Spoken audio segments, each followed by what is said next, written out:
Hey guys, happy Friday. I'm really excited about the project that we're going to do today because it's something that we're going to be able to do all at once, and there's a whole bunch of different options that we can do, and I'm going to show you just some different variations on all the same project. So I am excited, so thanks for joining in.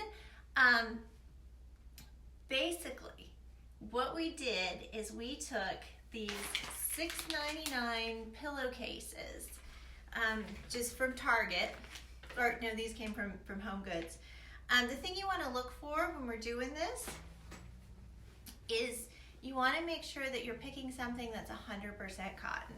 So it's not absolutely necessary, but if you end up with when you're all done, something that you really love, it's gonna last a lot longer if it's 100% cotton.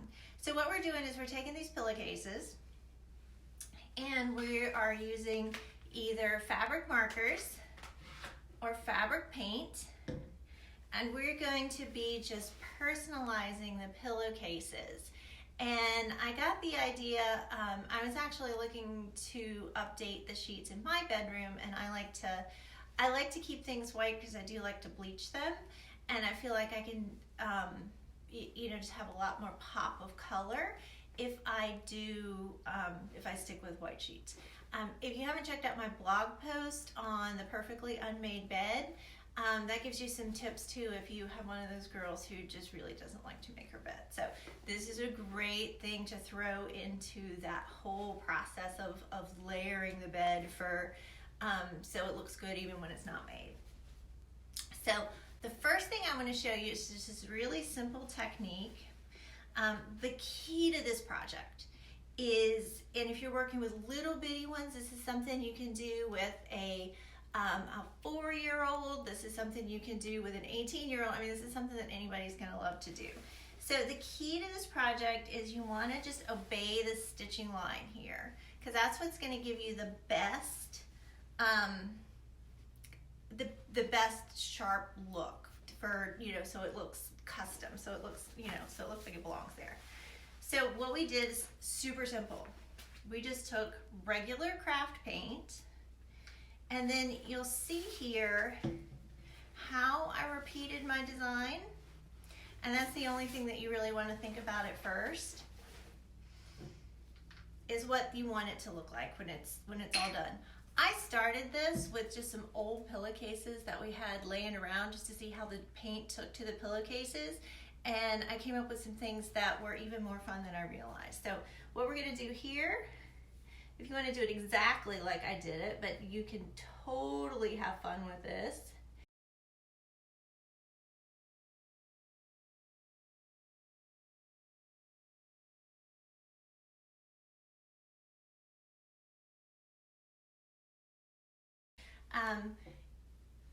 Is just take a really flat head little bitty paintbrush just like this, and you want to just, let me see if you can see what I'm doing here. I think you can. Shout out if you can't. I'm just dragging this paintbrush through here, and then I'm going to take off the extra, and then I'm going to just drag it through. You really can't mess this up.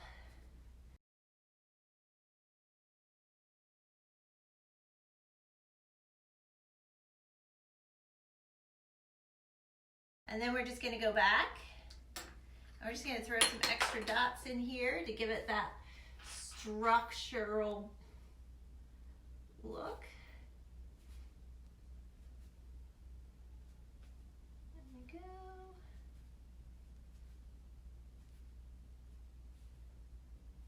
It kind of ran into that other dot.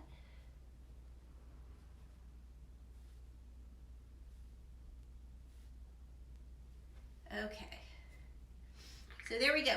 Option number one. That's just our first little graphic thing. This is something you want to do if you're looking for, you can even do this along the top of a top sheet as well, just to pull it all together if you just want to add like a quick little pop of color in there. So The next thing that I want to bring in over here is, let me see if I can get these out of the way without making a huge mess. I am working here on my big, super fabulous table. That it's the reason that you get my light fixture in here, because the table doesn't move because it weighs like 400 pounds. It's made out of like warehouse wood. So this is one where I just took an old pillowcase just to try this out for fun. This is a graphic stencil that, let me see if you can see it down here, that I just had laying around. I wanted to see if this is something I wanted to do. When I first came up with the idea for this project, I wanted that that hand-blocked look that has that kind of boho feel, that bohemian feel that a lot of our girls today love. And I was trying to figure out how the best way to come up with this with fabric paint, because you know, just to give it that textural look. So I'm gonna see if I can hold this up. I realized that let's see if you can hold this up. So again, the most important thing is to make sure you honor the line, just that stitch line, because that's what's gonna give you the best finished look. So what I did is I just taped it off. Again, I used that plastic that I love. It's the pre-taped plastic. And then I just positioned my stencil. And this is how you do it. This is how I figured out to get that great look. Is take super cheap brush. You could, I'm using a brush instead of a sponge because I want to not put too much paint on there. I want it to kind of, like I said, look like a block print fabric. And I'm just squirting the paint right on the tip of the sponge here, or the tip of the brush here. And then you just want to just kind of dot it on. I start in the middle of the largest part of like the open area of the stencil, and you want to make sure you're going up and down just like this. And then let it run out as you go towards the edges. And don't fill it. Never, you're gonna have a tendency to want to brush it. Don't do that. You want to just pounce. So we're gonna just pull this off. And that way we get some good texture. I'll pop it down here so you can see it later in just a second. And you do want to let it dry between the layers.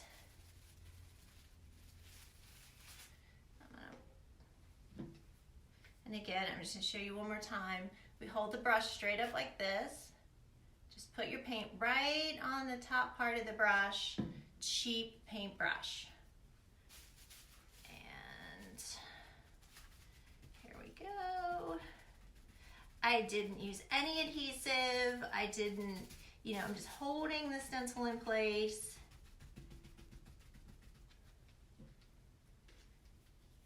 We don't want this perfect at all. And this is why this project is so wonderful to do together, to do with a group.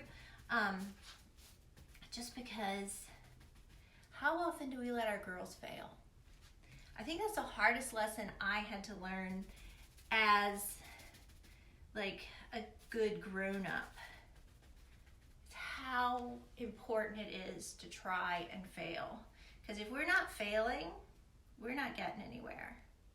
And if we're scared to try, we're not getting anywhere.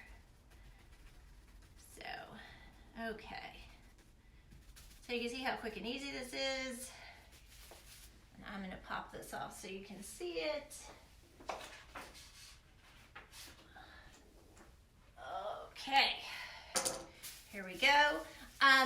You do want to separate the layers when you're doing this, when you're painting. And then this just came right in here. So I just opened up the cardboard that came with the that came with the pillowcase. And again, you want to shoot for finding 100% cotton. in your pillowcase. And so here we go. You can see we just did this nice little block print, and again you can see how much better it looks. The side is still wet. This was just a different layout that I was trying, you know, out to start with. So yeah, right, Marla, isn't it true? We need to let our girls fail so that they can move forward. Okay, now my favorite one that I want to show you is, and it's what actually kind of got me thinking about the whole, you know, try and just do it. I have the most awesome little design assistant. She's not little, she's like 5'10", but I bought the pillowcases, I bought the markers. These are fabric markers. I think they cost about $10 for the whole pack. And I just wanted to just give it to her and just let her go crazy with it. She's 16. She's pretty talented. When I show you what she did with like literally no instruction, you're gonna be impressed. I was impressed. So one of the reasons that I bought the markers is because when I came up with this idea, I thought, how fun would it be to have personalized pillowcases? I know a lot of little girls that get a little nervous when we go off to a sleepover, so this would be just a great idea to do so they have something to take with them.